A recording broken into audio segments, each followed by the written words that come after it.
Luke, it was a disappointing loss at Wrexham on Tuesday. Have you had a chance to watch back that game, and what are your thoughts 2 days on?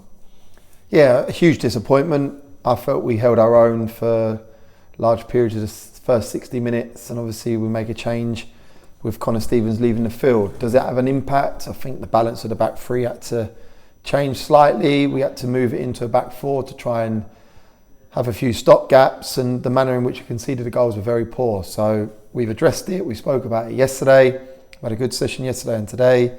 We need to put it right on Saturday against Chesterfield. And some news coming out of the club this morning. Nathan Ashmore has agreed a loan deal with Maidenhead United. Have you got any words to say on that loan deal? Yeah, it probably come sooner than we thought. We spoke to Ash, and obviously his progression was developing really well. So I have to give credit to the medical team and Ash on that. And obviously Tay's in good form at the minute. So I spoke to Ash about potentially going on loan. This was 3-4 weeks ago. Didn't really have a nibble. And obviously Alan Devonshire at Maidenhead got on the phone on Wednesday and obviously asked about his availability. I spoke to Ash. Ash is keen on getting some game time. He feels he needs to get his eye in. Hasn't played a lot of football in the last 16 weeks. I think it bodes well for us. We have a 24-hour recall on him. So anything in terms of our building goes wrong, we have the availability to pull him back. And I think it would be great for him and this football club to go and get some games under his belt to ensure that it's suitable for our plan and the way we want to go. It's great to see him back playing after his injury. There's a few players that are still injured. You mentioned Connor Stevens picked up a niggle the other day, and we've got Jammer back in training. Have you got any updates on the rest of the squad? Jammer has got through his sessions this week, which has been very positive. He'll go into the matchday squad tomorrow. Connor Stevens, obviously, grade 1 to grade 2 on his hammy, so you're looking 2 to 3 weeks. Gus Mufata, we've had some positive news. We're hopeful that he can be in the matchday squad tomorrow. Record is still coming along.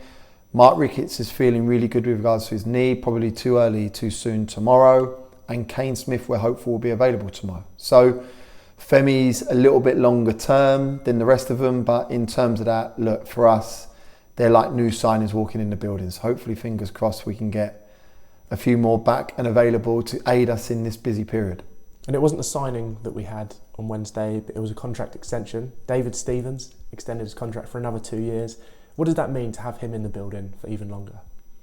He's been immense this year. He's been immense in terms of how he's performed. Credit to him and the medical team again. They worked on his diet.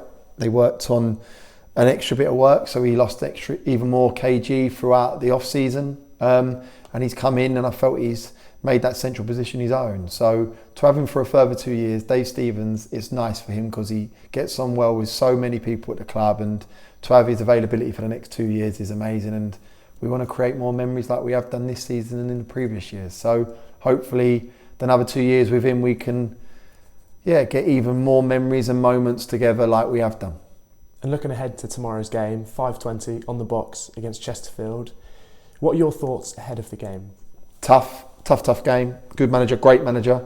Shows you the calibre of this league now when you're bringing in the likes of Parkinson at Wrexham and Cook at Chesterfield.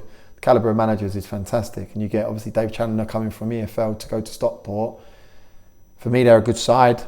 Got good quality in their ranks. Obviously losing Cabs and Rowe is going to hit them, but then they've got the likes of Asante and Quigley that have been effective for them this year. Mandeville, I think they're a very good outfit. We've got to be on our mettle to get anything from the game, and these are the games we want to be involved in. I spoke to the group. We're in a top of the table clash. Second, I think it is v fifth, and that's exactly what we're looking to do. We're looking to go and get 3 points on the board and ensure we keep our spot in the playoff berth for a longer period than possible.